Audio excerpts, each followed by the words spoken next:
Quand on apprend à se connaître, tout est beaucoup plus léger, tout est beaucoup plus facile, tout est beaucoup plus clair. Et c'est ce dont vous avez besoin. Aujourd'hui, cette émission, un coup de projecteur sur 4 leçons que j'aimerais que nos enfants apprennent.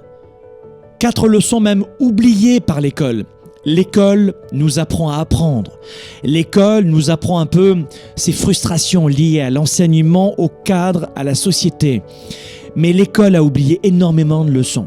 Première leçon, si vous l'appliquez, c'est déjà gagné. Si vous dites que vous allez faire quelque chose, faites-le. Ça, c'est quelque chose qu'on a oublié à l'école. 80% de la réussite dans la vie d'un homme et d'une femme, affaires, carrière, relations, émotions, santé, bien-être, confiance. 80%, c'est de la psychologie. À l'école, vous avez quoi en psychologie? Que dalle. La première leçon, c'est quand vous dites que vous faites quelque chose, faites-le.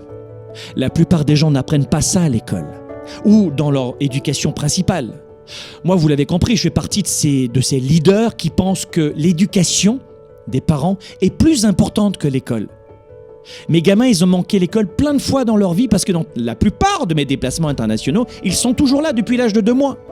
Quand je négociais un gros contrat, eh bien, je les mettais au fond de la pièce, je leur mettais un papier, un crayon, dès l'âge de 7 ans, et je leur disais « Écoute papa et tu me dis ce que tu as retenu à la fin ». Et ils écoutaient une négociation parfois de 2-3 millions.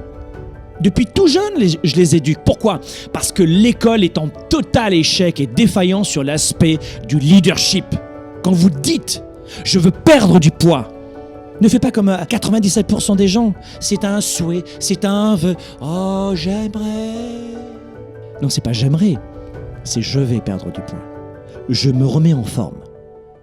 Je crée mon entreprise et je me donne les moyens. Donc la deuxième leçon numéro 2, c'est votre croissance est le principal résultat. C'est pas forcément la destination la plus importante, c'est le voyage.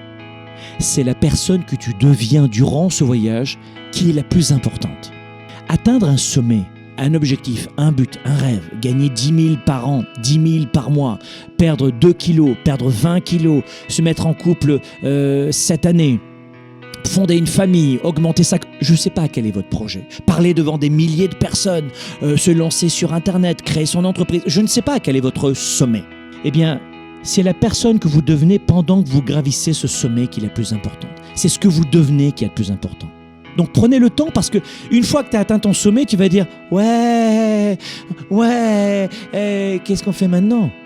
L'objectif, il est important, mais c'est pas lui le plus important. C'est la personne que vous devenez en vous dépassant, en apprenant. Je veux atteindre cet objectif, je veux courir, je veux pouvoir faire ce marathon, ce semi-marathon. Eh bien, c'est la personne que tu deviens tous les jours. Tu vas te lever tôt, tu vas avoir cette rigueur, cette discipline de courir tous les jours ou tous les 2 jours. Et d'avoir cette rigueur, cette nouvelle rigueur en courant avec une course à pied tous les 2 jours pour cet objectif, tu vas faire la même chose pour le travail, tu vas retrouver le sourire, tu vas retrouver de l'énergie, de la santé. Donc ça va transpirer dans tous les départements de ta vie. C'est la personne que tu deviens grâce à cet objectif. Leçon numéro 3, c'est de vous souvenir de votre pourquoi. Pourquoi vous faites les choses. À partir du moment où tu te rappelles pour quelle raison tu t'es mis en couple avec cette personne, tu vas pas te réveiller demain matin ou dans 5 ans en la regardant en disant « Qu'est-ce que je fous ici ?» Il y a beaucoup de divorces qui pourraient être, je dirais, évités, de séparation, d'engueulades, de déchirures et d'enfants malheureux ensuite suite à des séparations, si la plupart des gens revenaient sur la connaissance d'eux-mêmes. Quand on ne se connaît pas, on déteste l'autre. Quand on ne se connaît pas, on est inéluctablement une victime. Beaucoup de gens éviteraient de se séparer s'ils savaient pour quelles raisons ils se sont mis en couple et ce que ça leur a apporté au début. Alors après, il y a des gens qui sont négatifs, qui ne changent pas et vous changez, ou qui changent et vous ne changez pas. Donc bien sûr, il y a des moments où ça ne fonctionne plus, ça ne marche plus dans le couple. Mais beaucoup de gens oublient le pourquoi. Dans un travail, c'est la même chose. Je veux ce travail, et au bout de 6 mois, ils vont dire je ne suis pas bien dans cette entreprise, il y a ça qui ne va pas. Et pourtant, ils ont la totale. Donc c'est important de vous dire, ok, je connais mon pourquoi. Mais quand vous ne savez pas qui vous êtes inéluctablement une victime. C'est aussi simple que ça. Quand on ne se connaît pas, on ne peut pas comprendre les autres et savoir ce qu'on leur renvoie auprès des autres. Quelqu'un qui ne se connaît pas ne peut pas grandir et croître. Et numéro 4, il faut faire des choses difficiles pour accomplir des choses difficiles. Voilà. Vous ne pourrez pas avoir, je dirais, cette capacité d'avoir une meilleure santé si tu ne fais pas d'immenses efforts. Parce que c'est dur, ça fait mal au ventre les rages de sucre. C'est dur, on est seul devant le frigidaire, on est fatigué et zut, on craque. Qui vous a dit que c'était facile la vie?